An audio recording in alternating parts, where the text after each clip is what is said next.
Kembali lagi di Morning Zone, masih bersama saya Andri Susanto dan juga Om Kafit. Iya. Nah ini kita lagi membahas soal hashtag atau tagar kabur aja dulu. Kabur aja dulu Dan itu kaitannya sama cancel culture yang lagi rame nih. Sekarang nih kayaknya semua Gen Z terutama ya, itu lagi ngebahas cancel culture gitu. So, kita nggak paham tuh. Cancel culture tuh sebenarnya akarnya tuh dari mana sih gitu ya? Sebenarnya sih sama aja rootnya dari boykot ya. Dari Karena boykot kalau ya. dari zaman dulu boykot Indonesia itu udah ngerajanya kan banyak. Cuma memang zaman dulu belum seterbuka sekarang secara informasi gitu Iya, kan. dan Jadi ini juga boykotnya ramenya- masih parsial gitu kan. Dan ini ramenya di media sosial ya. Iya, memang tapi sekarang Gen Z kayaknya lebih kompak deh kalau di media sosial ya. Dan Jadi ketika istilahnya baru ya. Iya, kalau ada sesuatu cancel culture langsung jebret, viralin, Iya. udah jangan sama dia lagi gitu kan Iya, bahasanya. langsung cancel ya. Langsung cancel.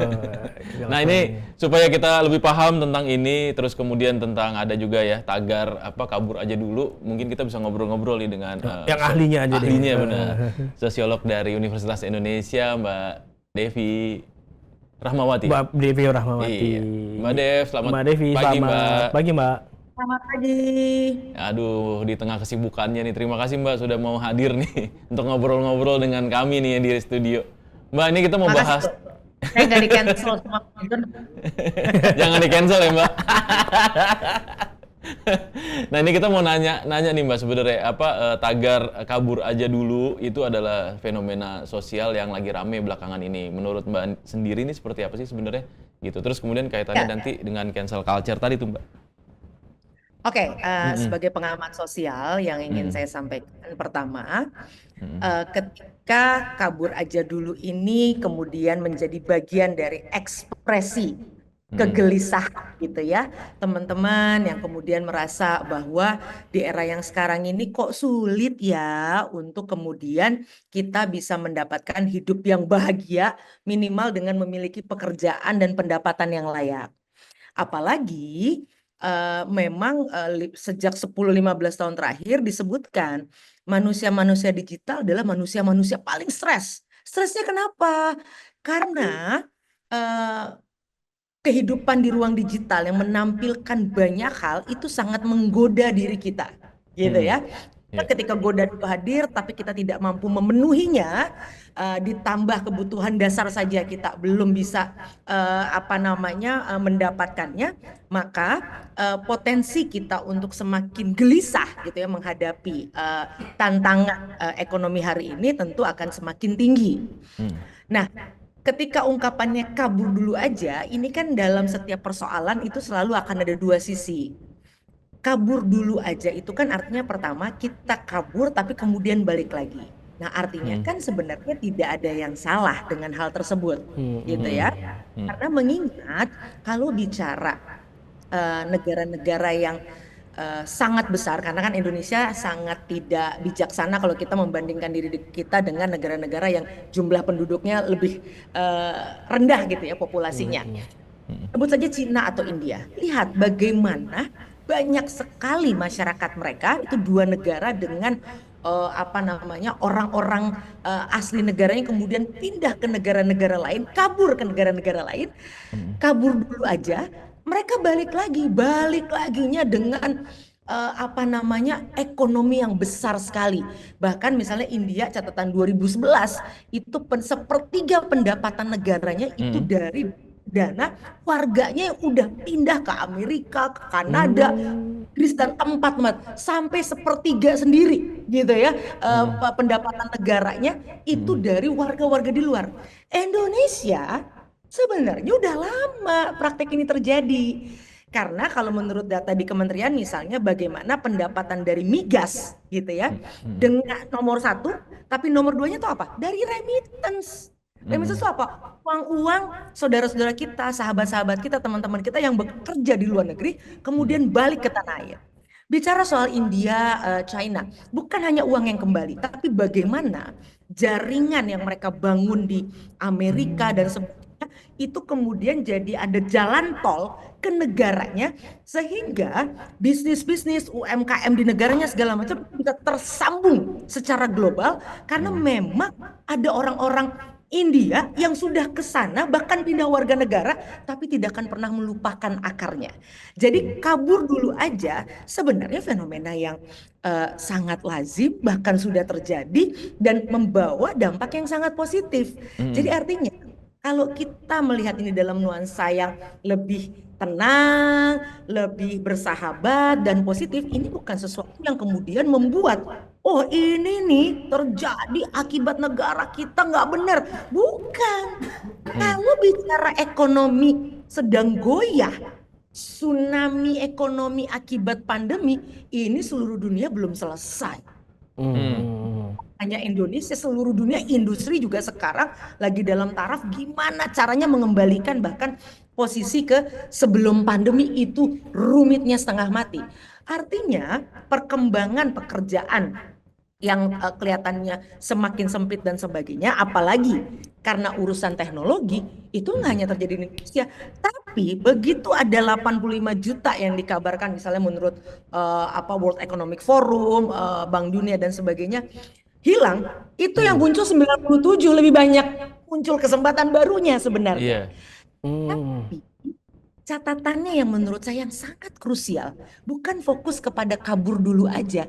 Anda mau di Indonesia, mau di luar negeri, satu benang merah yang sama, dan itu ada riset dunianya, nyata 2030 diprediksi akan ada defisit talenta, bukan defisit orang. Sekali lagi defisit talenta, artinya apa?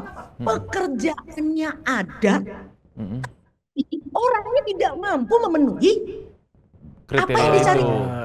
Akhirnya penganggurannya banyak. Dan tahu nggak jumlahnya seluruh dunia? Jumlah talenta yang hilang itu, bukan orang ya, manusia kita banyak banget. Itu sama dengan satu negara Jerman, sekitar 85 juta orang. Artinya di 85 juta pekerjaannya nggak bisa terpenuhi. Nggak ada orangnya, bukan nggak ada manusianya ya, talentanya yang nggak ada. Nah artinya kalau isunya, di luar negeri hidup enak, hati-hati. Enak seperti apa dulu? Di banyak negara, saya pernah nyantri di beberapa negara gitu ya.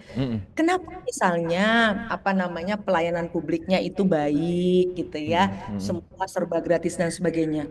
Pajaknya itu hampir separuh pendapatan kita. Kalau saya Devi punya uang 1.000, yang lari untuk bayar pajak itu bisa 400 perak sendiri.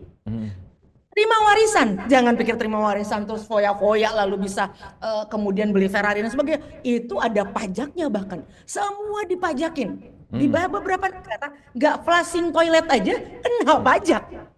Jadi hati-hati, kita jangan melihat hanya permukaannya. Nah di kita misalnya, apakah kita sudah cukup menjalankan kewajiban kita sebagai warga negara, misalnya bayar pajak, misalnya. Tapi artinya yang mau saya katakan, betul ada banyak kenikmatan di luar negeri, tapi di dalam negeri itu tidak kalah mudahnya. Seperti beberapa orang yang kemarin mengatakan bahwa kenapa saya balik, karena di luar negeri nggak bisa sembarangan bikin usaha. Tiba-tiba ada pengkolan, dia buka warung, nggak bisa. Cuman masalah izin tanahnya, tapi Anda punya keterampilan di situ nggak? Bahkan pekerjaan itu clear. Kan ada yang komentar lagi, di Indonesia ngawur nih.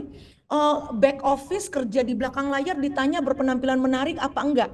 Di luar negeri, bahkan misalnya gini, sama-sama lulusan teknik elektro, tapi yang satu dari sumber akademik, yang satu dari sekolah vokasi. Yang gaji lebih tinggi pasti dari vokasi, karena memang yang vokasi ini berarti memang dia dari awal ingin jadi profesional pekerja. Sedangkan yang akademik harusnya dia menjadi ilmuwan. Di kita kan nggak ada pembagian begitu. Sekolahnya kerjanya apa? Terjadi yang dalam istilah saya kemubaziran nasional, mubazir umur gitu ya, mubazir uang. Udah sekolah misalnya S1 4 tahun, tapi pekerjaannya nggak nyambung. Di luar negeri nggak bisa begitu. Akan ditanya, Anda sekolah apa? Nanti kerjanya mau apa? Jadi tidak ada kemubaziran. Jadi ada hal-hal yang sangat dalam, yang sangat kompleks, yang kemudian juga tidak akan membuat hidup di luar juga sesederhana dan semudah yang kita bayangkan. Di negeri ini ada banyak sekali surga-surga yang di luar negeri nggak bisa kita peroleh. Kalau hari, mohon maaf, Oh gajinya kecil Mbak Devi, lihat dong guru di luar negeri itu begitu dihargai. Ya Iya. ini yang sekarang diproses. Saya dengan teman-teman di Akademi Kader Bangsa sekarang lagi memulai sejarah baru. Kami menggaji guru itu 35 juta per bulan. Tapi apa kendala kami? Nyari gurunya susah. Karena ada Oh, ada Mohon maaf. mismatching ya. yang tadi yang kita Ah, bicarakan iya, tadi, iya. yang seluruh dunia itu sama dengan satu negara Jerman. Susah nyari orangnya, bukan nggak ada pekerjaan dan bukan nggak ada gaji yang layak juga gitu kan. Ah, Nah, oke. kita perlu hati-hati melihat ini dan fokus pada pengembangan kompetensi. Karena mau Anda di dalam maupun di luar negeri, silakan sekarang Anda buka browser gitu ya, mau pakai apapun namanya Bing, Google atau apa, lihat perusahaan-perusahaan dunia bahkan udah mengatakan kami nggak mau hire Gen Z misalnya. Bayangkan, mereka clear ngomong itu. Kenapa? Mereka lebih senang misalnya ke saya yang sudah relatif sangat uzur gitu kan? Karena apa? Satu, saya tinggal di upgrade, upskilling skill saya. Tapi mental saya loyal, saya siap menghadapi cobaan karena udah teruji dong, udah seuzur ini gitu kan. Nah tapi Gen Z kan ditanya, loh kok bisa sih mereka nolak? Karena Anda mau di mana cari bimbingan belajar mental? Berat, nggak punya pengalaman, Betul. lalu gap. Ini silahkan typing ya, bukan kata Devi ya. Anda silahkan typing pendapat perusahaan-perusahaan dunia. Saya sendiri pernah punya riset, itu sudah terbit di jurnalnya Universitas Diponegoro, bahwa memang para CEO di Indonesia jelas clear mereka bilang mereka udah nggak nyari bahkan Anda dari universitas mana, yang penting Anda siap bekerja. Itu hasil penelitian saya sendiri, 3 tahun saya melakukan penelitian dengan 50 CEO gitu ya. Itu susah orang lagi, itu bahkan di dalam negeri, sekali lagi bukan nggak ada pekerjaannya. Iya. Jadi artinya kabur dulu aja nggak ada masalah, kabur dulu dari ketidakmampuan, kabur dulu dari segala kesulitan tentu, tapi Anda punya persenjataannya enggak? Anda sudah mempersiapkan diri tidak? Baik itu di dalam negeri maupun di luar negeri. Tapi ini Mbak Devi, yang mau kita tanyakan ya, respon dari pejabat-pejabat negara kan ada yang bilang bahwa ini tidak nasionalis, itu malah bikin netizennya makin geram gitu loh. Sebenarnya yang saya mau tanyakan, gimana sih harusnya pemerintah merespon kekecewaan masyarakat, terutama di media sosial ini, sehingga muncul tagar kabur aja dulu gitu loh. Pemerintah kayaknya beberapa pejabat ada yang blunder bilang tidak, ya udah kabur aja lo, jangan balik lagi gitu. Bahkan ada wakil menteri yang berbicara seperti wakil itu. menteri gitu. tenaga kerja itu. Nah, sebenarnya pemerintah tuh harusnya meresponnya seperti apa sih Mbak Devi untuk menanggapi ini? Action speak louder than word. Kalau mau lihat itu kan aksi. Oke, kata-kata itu kan bisa diucapkan BDE, tapi apakah kata-kata itu berujung pada kebijakan? Setahu saya sekarang negara malah sudah sangat serius, karena misalnya bagaimana badan yang mengurusi migran itu sekarang sudah naik kelas menjadi kementerian kan begitu. Itu terjadi dengan di India, mereka punya kementerian khusus untuk ngurusin diaspora mereka. Nah, artinya Indonesia sudah di arah yang sama nih. Iya, ada P2MI ya. Betul, itu artinya oke lah, perkataan 1-2 itu kan perkataan yang belum tentu diterjemahkan dalam kebijakan. Karena setahu saya kebijakan hari ini itu sangat mendukung. Artinya apa? Dengan mantra siap mereka, siap mental apa gitu, sampai ada 5 lah gitu, termasuk siap dokumen. Artinya negara serius untuk melindungi, membangun karpet merah bagi kita semua yang mau kabur dulu aja. Jangan sampai lewat jalur yang salah, nanti nggak bisa balik lagi, ataupun balik mohon maaf, sebagaimana yang terjadi datanya mohon maaf, balik tinggal nyawa. Iya, seperti yang ke Malaysia kemarin ya. Betul. Dan kan banyak kita kejadiannya sedih, itu memang, Mbak. kita nggak mau itu terjadi. Jadi artinya justru ini sinyal serius dari negara bahwa sekarang sangat memperhatikan siapapun warga negara yang mau keluar negeri. Gue siapin kementerian khusus. Nah, tapi tolong ikutin aku juga, jangan mudah tergoda dengan oknum-oknum yang menjanjikan pekerjaan tapi ternyata judol-judol. Iya. Kan, Nanti jadi warga Kamboja nih. ya kan, sebenarnya dari awal udah ketahuan loh mereka. Kita bikin paspornya diem-diem, nanti orangnya diajarin suruh bohong, terus apa nggak jelas segala macam. Nah, artinya kalau kita memang serius juga sebagai warga negara, dukung dong pemerintah. Ikutin kalau pemerintah bilang oke, lewat jalur sebelah kiri ya. Jangan yang tengah apalagi yang kanan. Bahaya loh. Ini masih nekat. Pertanyaannya yang salah jadi siapa? Iya. Kan gitu artinya kalau perkataan 1-2 orang yang mungkin dianggap atau bisa jadi mungkin ada yang dipotong atau sedang dalam kondisi yang tidak optimal jadi menjawabnya mungkin di luar konteks itu bisa kita abaikan selama kebijakannya, aksinya itu konkret melindungi warga kita. Yang jadi persoalan sekarang adalah warga negaranya ini sebenarnya percaya atau enggak sama pemerintahnya, kan itu, Mbak. Iya, Mbak.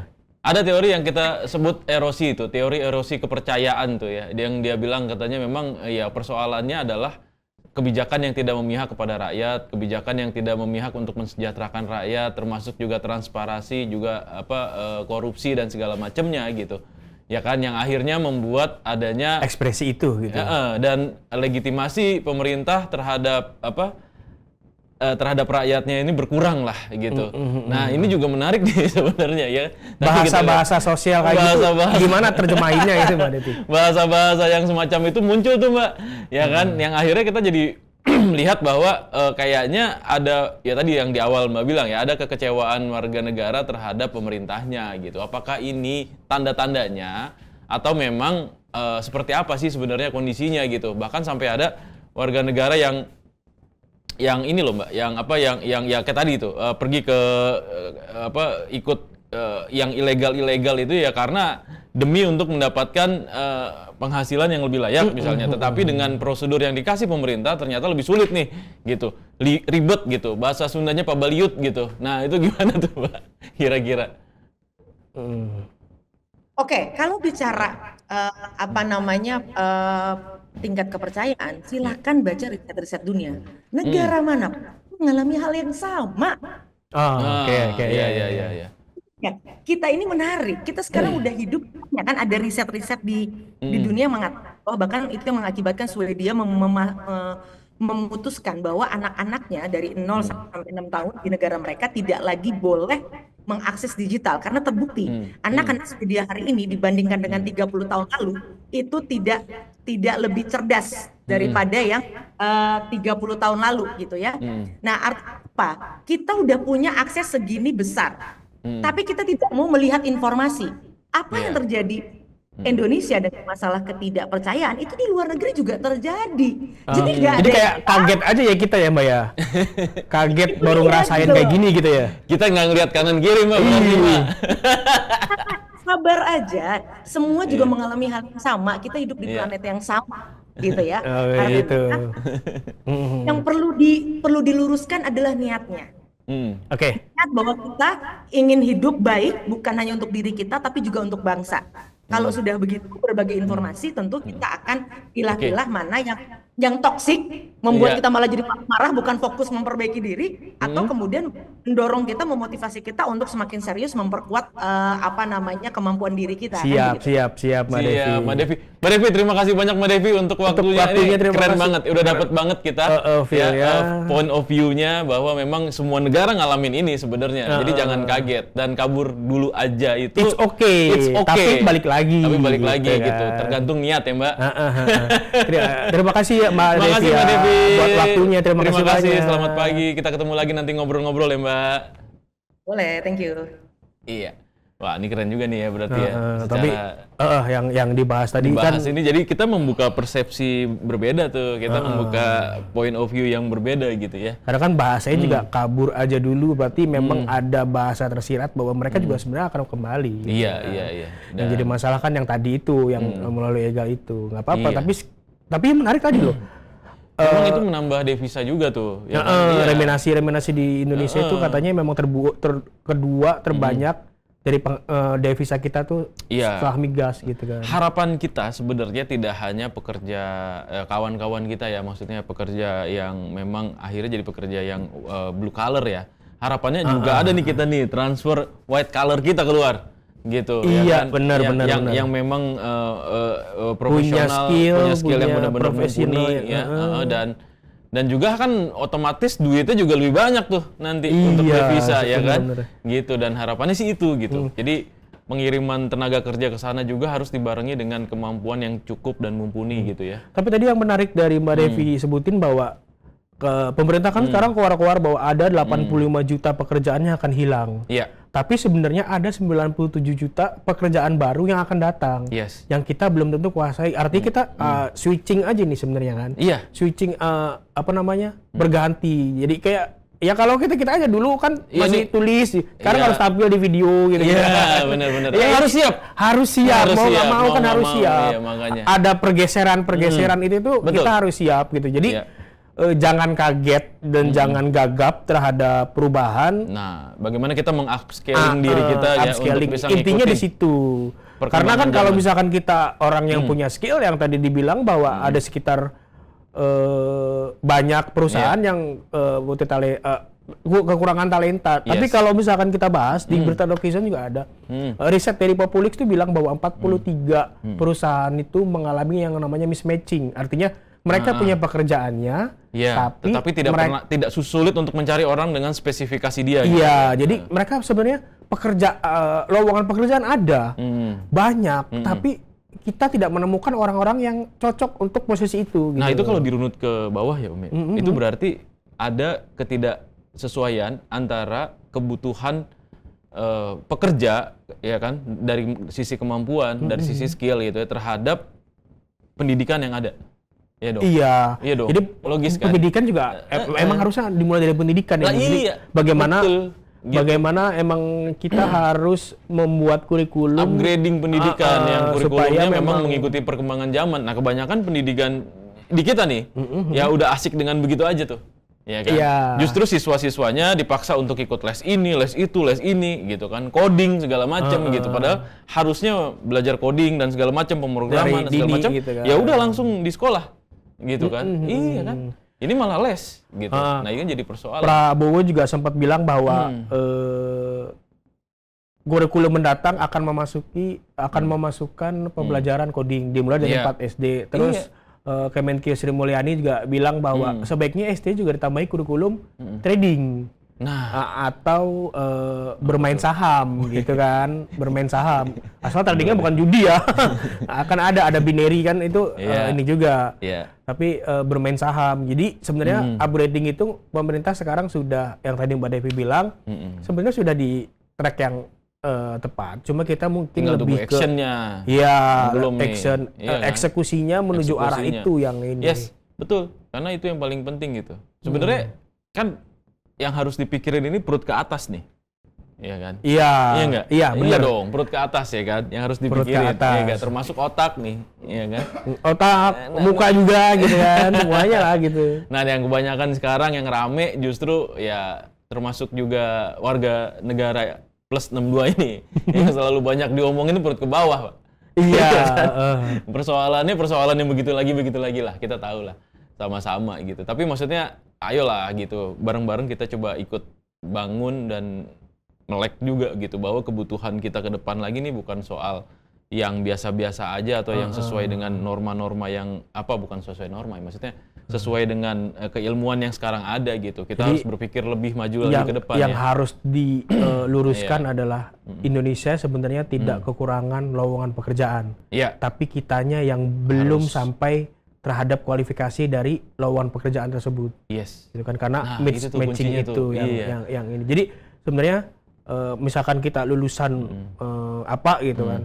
Kita juga ini kayaknya nggak matching nih. Iya, saya juga nggak matching. Iya kan? Lulusannya pendidikan tapi jadi jurnalis kan. Nah, iya kan? Agak aneh tadi. Agak aneh. Kata Mbak Devi, kalau saya ke luar negeri begitu nggak bisa, Pak. Kalau misalkan saya lulusan pendidikan ya harus dikutak-kutak di pendidikan gitu. Nah, kan. gitu, Kalau di luar negeri gitu, seperti Tapi itu. pelajaran pendidikan dulu kayak gimana? Memang belajarnya tentang pola pendidikan, pola asuh atau memahami anak sebenarnya, kurikulum? Pak. Memahami pelajaran, gimana cara menyampaikan pekerjaan, bagaimana cara menyampaikan materi. Bukan hanya materinya. Karena kan kita kalau pembelajaran materi, pembelajaran konten itu di luar kepala. Misalkan bahasa Inggris, ngomongin grammar, ngomongin speaking, ngomongin apa, it's okay, gampang. Cuma yang jadi masalah adalah gimana menyamakan frekuensi antara guru dan siswa murid. Itu kan yang penting. Jangan sampai muridnya juga bingung. Lu ngomong apa sih, Pak? Pernah jadi guru maksudnya? pernah ngerasain stresnya jadi guru gitu. Oh gitu. Eh. Di kelas, maksudnya di SMP. Wah, itu kan SMP masa puber yang Iya. sangat luar biasa sekali. Gitu. Iya. Banyak yang nggak. Ini juga saya temuin juga waktu jadi guru. Ini cuma sedikit boleh nggak nih? Boleh. Nah, boleh. Silakan. Waktu itu saya kerja di jadi guru di SMP. Waktu itu saya nanya pembelajaran bahasa Inggris. Banyak yang agak lesu, agak lunglai. Ya saya bilang satu-satu, kalian mau jadi apa?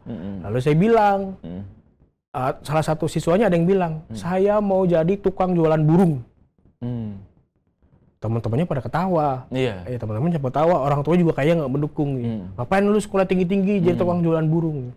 Ya saya bilang, oke, pembelajaran kita sekarang adalah conversation untuk bagaimana caranya menjual dan membeli burung. Dia langsung semangat, Pak. Iya. Artinya kan memang siswa tuh sebenarnya pengen sesuatu yang Relate dengan apa yang dia suka gitu. Iya, Saya mau pekerjaan yang gue suka gitu kan. Makanya tapi banyak orang-orang yang lu ngapain sekolah tinggi-tinggi mau jadi jual burung, padahal yang jualan burung ada yang jadi miliuner, Pak, gitu. Iya. Ada apalagi burungnya mahal-mahal kan. Sekarang bisnis jual beli burung udah ini banget gitu kan. Seperti itu. Iya, apalagi bisnis hobi ya. Hobi kan nggak ada angkanya tuh. Iya, kan? Iya kan? Suka sama suka aja. Suka sama suka aja. Pohon bisa tukar sama mobil kan. Iya, benar. Wah, keren banget ini Om. Nanti kita ngobrol-ngobrol lagi ya di sesi selanjutnya. Iya, siap. Oke, Zoners, terima kasih sudah mendengarkan kita nih ngobrol ya kan. Ngobrol panjang lebar. Ngobrol panjang lebar di pagi hari ini. Jangan lupa saksikan Morning Zone tetap di jam 8 sampai jam 9 dari hari Senin sampai hari Jumat. Saya pamit undur diri. Assalamualaikum warahmatullahi wabarakatuh.